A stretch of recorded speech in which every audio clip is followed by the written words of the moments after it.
Marlène, Marco et Jean-Claude sommes très heureux de te retrouver. Le thème du jour est Bon maître. La référence, Marc 10, verset 17. Bon maître. Marc 10, verset 17. Marc, c'est le deuxième livre du Nouveau Testament. As-tu trouvé la page?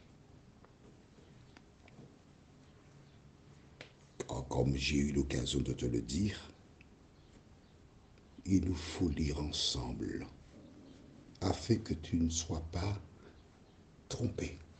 Il faut lire ensemble. Prions. Notre Seigneur et notre Dieu, merci pour la parole. Merci pour la vérité. Merci de changer nos habitudes. Merci de nous conduire dans toute la vérité. Seigneur, nous ne voulons pas suivre nos penchants. Nous ne voulons pas faire les choses à notre manière, mais nous voulons faire que ta volonté. Merci de nous entendre, de nous accompagner, de nous vivifier, nous t'avons prié. Au nom de Jésus, pour ta gloire éternelle. Amen. Rappelle-toi, nous avons vu précédemment, sur 2 jours, 2 Timothée 3, les versets 14 à 16. Je lirai à nouveau ces références et de manière systématique, je fais toujours un petit récapitulatif pour que nous comprenions la méthodologie et la pédagogie. Lisons 2 Timothée 3, versets 14 à 16. Toi, demeure dans les choses que tu as apprises et reconnues certaines, sachant de qui tu les as apprises. Dès ton enfance, tu connais les 7 lettres qui peuvent te rendre sage à salut par la foi en Jésus-Christ.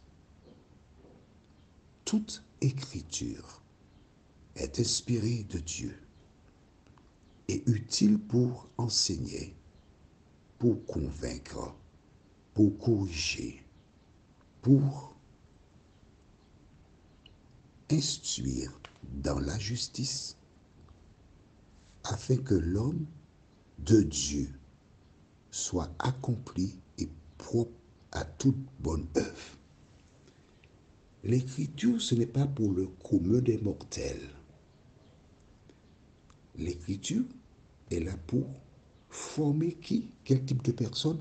La fin du verset 16 nous dit, afin que l'homme de Dieu. Alors, homme, c'est le grand H, c'est-à-dire femme ou homme. Afin que la personne qui aime Dieu, afin que la personne qui craint Dieu, afin que la personne qui veut être sauvée soit comment? Accomplie et propre à toute bonne œuvre.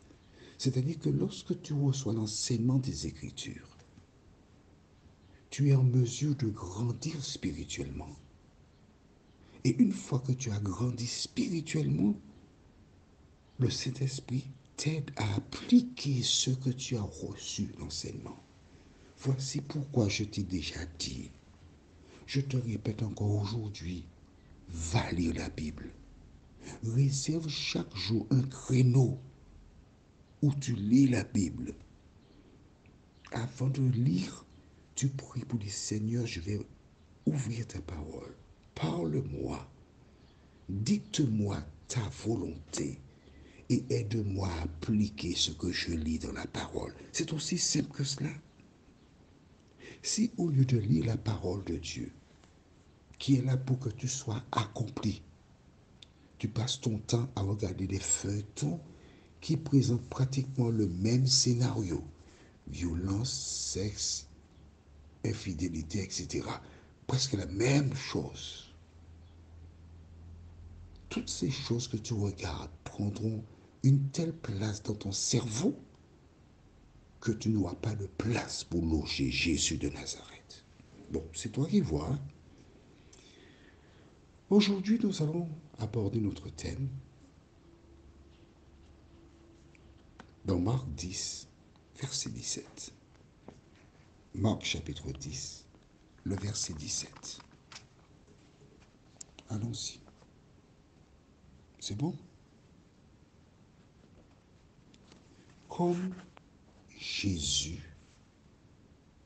se mettait en chemin, un homme accourut et se jetant à genoux devant lui.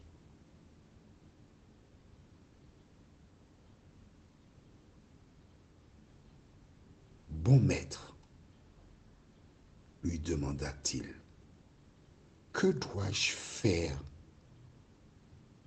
pour hériter la vie éternelle?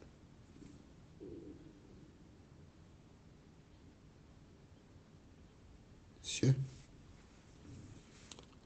essayons de voir ce qui se passe.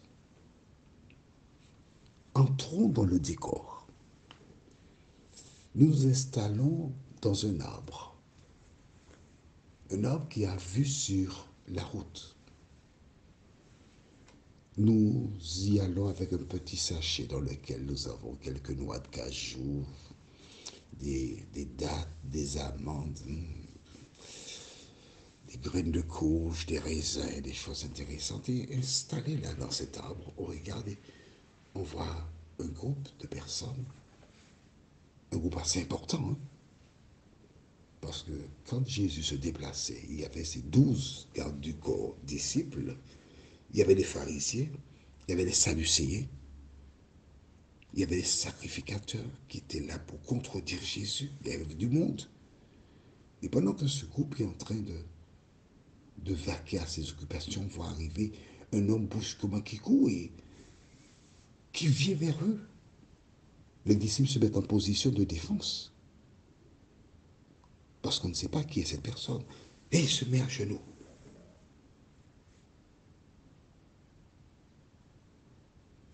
On est d'accord? Il se met à genoux. Devant qui? Allez, allons. Réveille-toi. Il se met à genoux devant Jésus. Que fait Jésus? Est-ce que Jésus lui dit, hé, debout, non, il ne faut pas te mettre à genoux devant moi? Non. Te rappelles-tu? Satan était venu vers Jésus dans Matthieu 4 et lui a dit, si tu es le fils, regarde toutes ces choses qui sont là.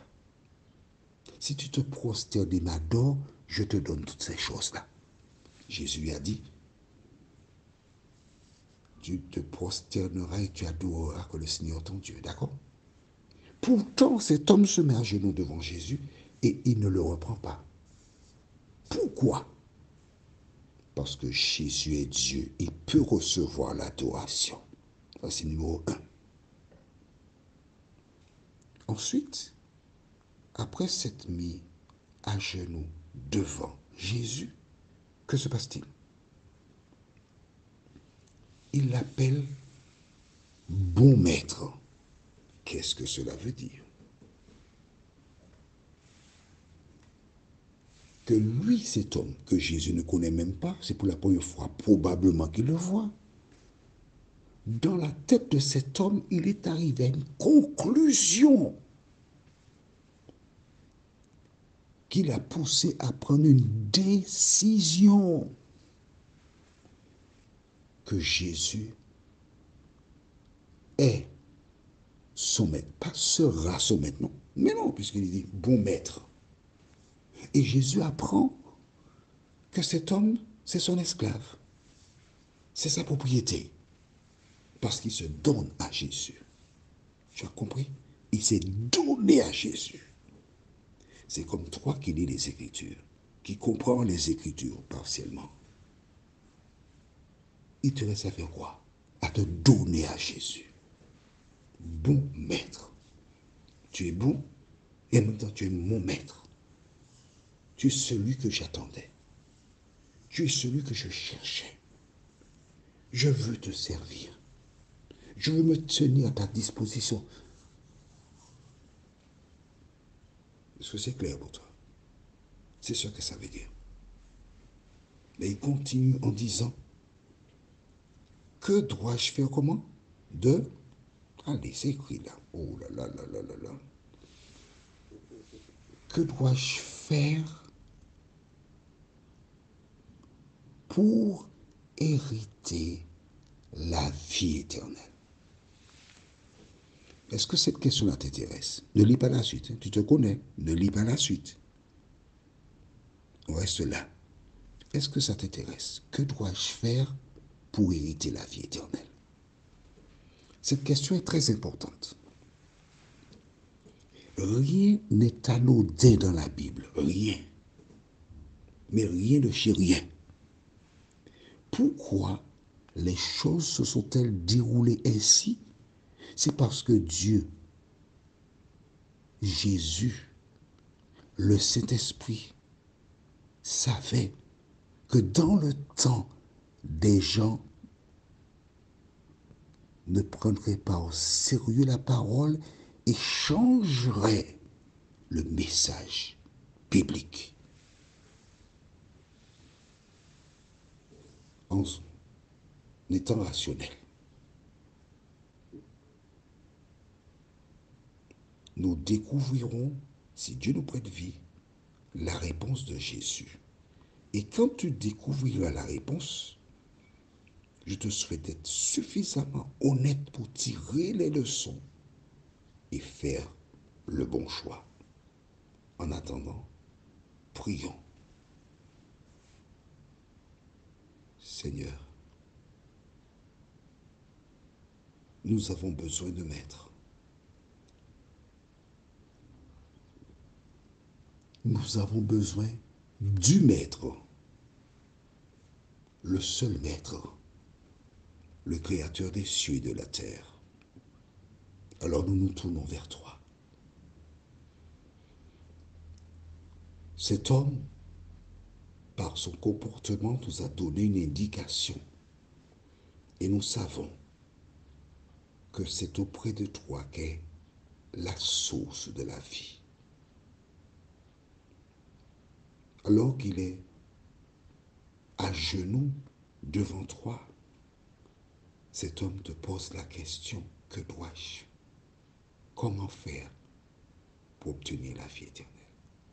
Seigneur, cette question est aussi la nôtre.